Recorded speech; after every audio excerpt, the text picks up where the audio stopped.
PlantX Vodcast, Episode 10, Recap. Welcome to our 10th episode of our PlantX Vodcast. I cannot believe it's already been 10 weeks, having a blast with the show, introducing you to phenomenal people from around the globe that we've had join the PlantX movement already, and so much more to come. This past week, we went ahead and announced our medical advisory team.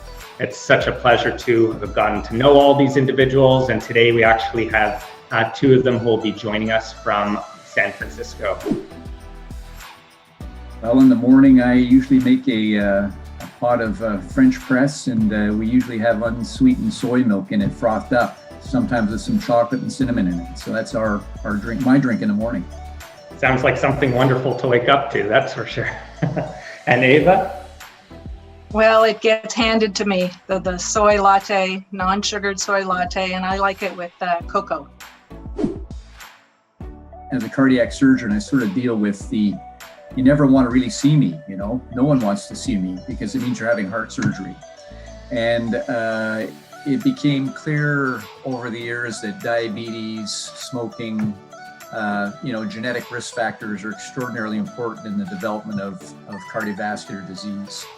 And obesity, basically, from the time I started my practice to the time we're working now, 2.5 decades, has really transformed North America, and people are morbidly obese. So when my family basically became interested in more of a plant-based approach to nutrition, I sort of made inroads at the hospital. It took a long time.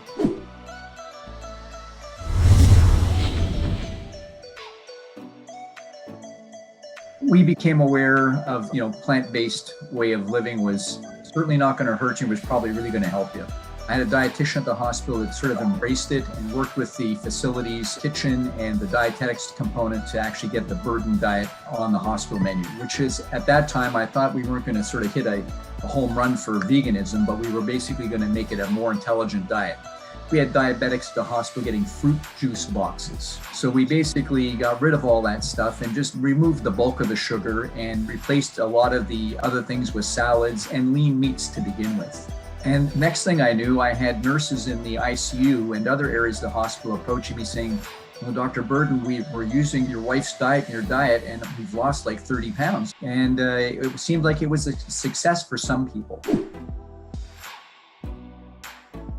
At the end of a busy week in the operating room, my joints in my hands would be a little uncomfortable, and I had family history of arthritis. And next thing I know, I don't have any more pain in my hands.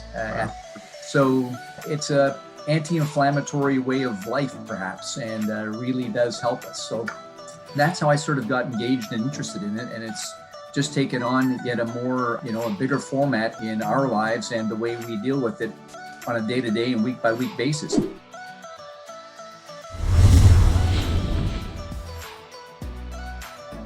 It's a big thing. I even struggle with iron, and got asked the question, can you get enough iron from plant-based living?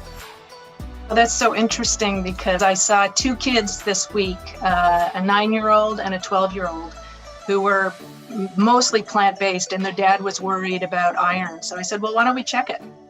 And it was perfectly normal. In fact, they were sort of on the high end of normal. So some people might think if you're not eating meat, it's pasta and flour based. But if you get lots of vegetables, if you get legumes like lentils, tofu has iron in it, nuts and seeds have iron in it, cashews, I'm not worried. I will check them once in a while just to reassure them, just as I might check B12. But it's a very healthy diet, and these two girls are robust and smart as whips. Well, I never knew that about cashews. So interesting. I'll make sure to grab a few of them every week. Everyone knows Arnold Schwarzenegger, Mr. Universe and famous actor, and Mr. Hollywood. And everyone, of course, looks at Arnold and they think that this is a meat-eating Tyrannosaurus Rex. And, he had serious health issues for a number of years and was operated on by some of my colleagues in the LA Basin area. It's public knowledge. It's not some, violation of privacy. And he's transformed into a plant-based eater. There's videos of him early on in his career basically chowing down on these 2-pound steaks and things. But in this video called GameChangers.com on Netflix, anybody that has any reservations about, can I be a strong athlete? Can I be a performance person? Can I be strong if I'm not eating meat? I encourage anybody to look at GameChangers.com. It'll, enlighten you as to what the strongest people in the world are, and they're plant-based eaters. They're not meat eaters. It's a phenomenal, interesting little video. For everybody who's believed in us for the past, several months, and who join here every Saturday and share the word about PlantX, thanks again. And I hope that we're bringing you value in this show. Again, please feel free to give feedback. And here's to an incredible week. Stay curious, stay planted, stay healthy.